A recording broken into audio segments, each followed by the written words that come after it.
Hey guys, welcome back to Quick Assist. Today we're going to be showing you how to screen record, and we're going to show you how to do it with the whole entire screen. So say you're watching a YouTube video and then you're trying to remember something and save something down, or you're creating a tutorial yourself. All you have to do is push down here. You'll see Shift Command and the number 5. And once that happens, you'll see this tab pop up.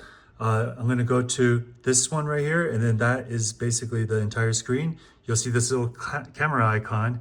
Then go ahead and click it, and it is now recording. So then go ahead, keep recording, and then when you want to stop, go ahead and push Shift Command and 5 again. And then it says, you'll see the little stop sign right here. And then we're going to go and scroll down to it and push it. And now it is saved. You'll see it right here. It should automatically save on your desktop. And we're going to go ahead and show you, yep, right there. So once I click it, and now it is now a video.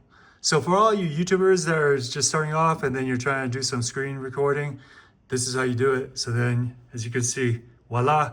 All right, so I hope that helps. If it did, please like or comment or subscribe. I appreciate it. See you next time, guys. Quick Assist. Bye-bye.